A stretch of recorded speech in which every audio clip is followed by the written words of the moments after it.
in the heart of ancient Macedon, a prince was born who would not just rule but reshape the world.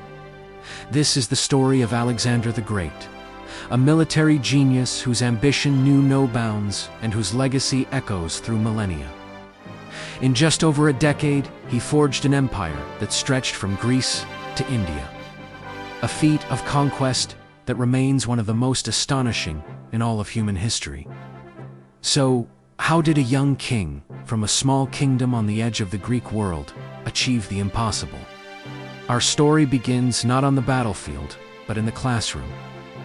Alexander's tutor was none other than the great philosopher Aristotle. From him, Alexander learned medicine, philosophy, logic, and a deep appreciation for Greek culture. But his heart was stirred by another teacher, the epic poet Homer. The tales of Achilles and the heroes of the Trojan War ignited a fire in him, a desire for glory, or kleos, that would drive every decision he made. In 336 BC, his father, Philip II, was assassinated. And at the age of just 20, Alexander ascended to the throne. He swiftly consolidated his power, quelling rebellions in Greece with ruthless efficiency. With his home base secure, he turned his eyes east, to the colossal Persian Empire, the superpower of its day. Ruled by King Darius III, Philip had dreamed of liberating the Greek cities of Asia Minor from Persian rule. But Alexander's ambition was infinitely greater. He didn't just want to defeat Persia, he wanted to conquer it. In the spring of 334 BC, Alexander crossed the Hellespont into Asia with an army of around 48,000 men. It was a gamble of epic proportions, pitting a relatively small force against an empire with vast resources and manpower. The first major test came at the Granicus River. The Persian commanders, confident in their numbers and superior cavalry, positioned themselves on the opposite bank. Alexander, ever audacious, led the charge himself, plunging his elite companion cavalry directly across the river and into the enemy lines. His personal bravery was electrifying.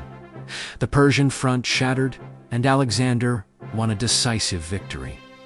Opening the gateway to Asia Minor, city after city fell, either by surrender or by siege. The famous story of the Gordian knot took place during this time. Legend said that whoever could untie this impossibly complex knot would rule all of Asia. Instead of trying to unravel it, Alexander simply drew his sword and sliced it in half.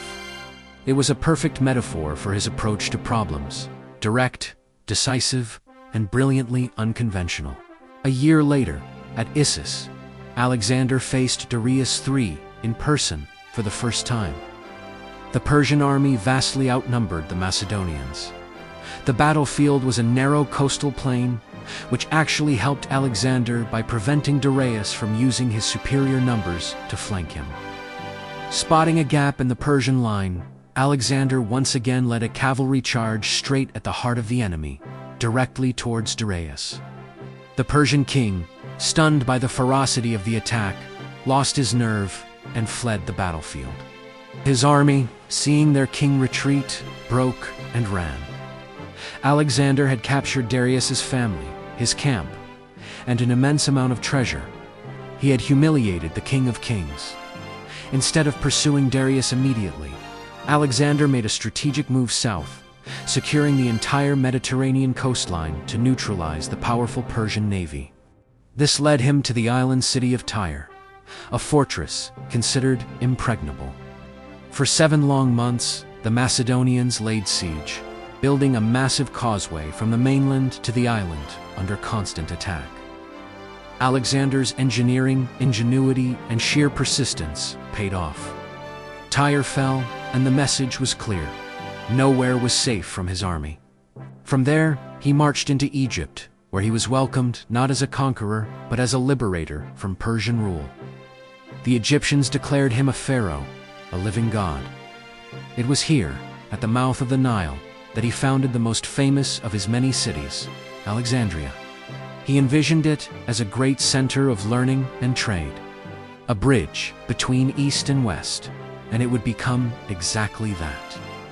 With the coast secure, Alexander turned inland, deep into the heart of the Persian Empire, seeking a final confrontation with Darius. In 331 BC, on the plains of Gaugamela, the two armies met for the last time. Darius had gathered the full might of his empire, an immense force with scythed chariots and war elephants. Determined to crush the Macedonian upstart, Alexander's strategy at Gaugamela is still studied in military academies today. He used a complex formation, advancing with his right wing at an angle, drawing the Persian cavalry out and creating a gap in their center. And just like at Issus, he seized the moment, leading a decisive charge straight through the gap, once again aiming for Darius himself. History repeated itself. Darius fled, his army disintegrated, and the battle was won. The Persian Empire was now effectively his. Alexander marched into Babylon, Susa, and Persepolis, the great capitals of Persia, claiming their legendary treasures. In a controversial act, he burned the grand palace of Persepolis. Whether it was a deliberate act of revenge for the Persian burning of Athens a century earlier, or a drunken accident, it symbolized the end of an era. The Achaemenid Persian Empire was no more, but for Alexander, it wasn't enough. His gaze pushed ever eastward, towards the edges of the known world. He chased Darius's successor, Bessus, through the rugged lands of modern-day Afghanistan and into Central Asia, fighting brutal guerrilla wars in unfamiliar and hostile terrain. His men were pushed to their limits, facing harsh climates and fierce local tribesmen. It was here that he married Roxana, the daughter of a local chieftain, in a political move to unify his new subjects and secure the region. Finally, in 326 BC, he crossed the Hindu Kush Mountains and descended into the Indus Valley in modern-day Pakistan. He faced King Paris and his army of war elephants at the Battle of the Hydaspes. In another tactical masterclass, Alexander managed to cross a monsoon-swollen river undetected and defeat Paris's larger force. He was so impressed by Paris's bravery that he allowed him to keep his kingdom, making him an ally. Alexander wanted to march on to the great river Ganges and beyond, but his army had reached its breaking point. After 8 years of constant marching and fighting, thousands of miles from home, they refused to go any further. For the first time, Alexander had to relent. He had reached the end of his conquest. The journey home was as perilous as the conquest itself, with a disastrous march through the Gedrosian desert that cost the lives of thousands of his soldiers. Returning to Babylon, Alexander began the immense task of governing his new, multicultural empire.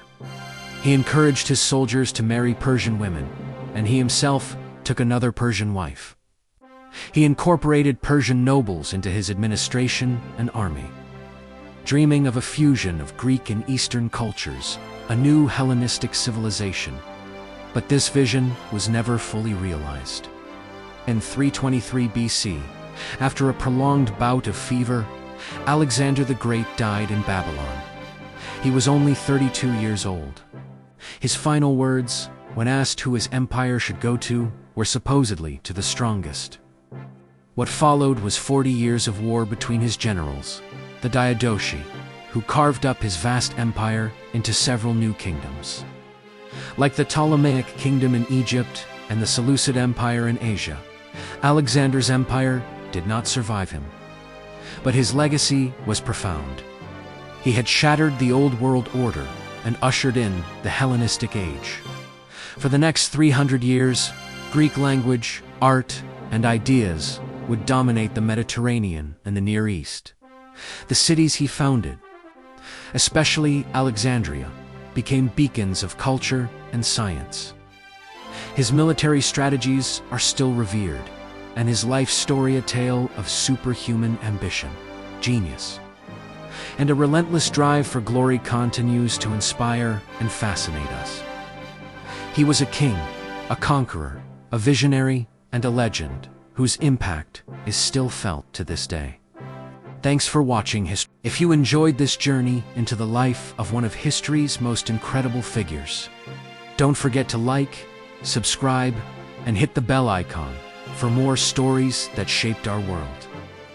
See you in the next video, only on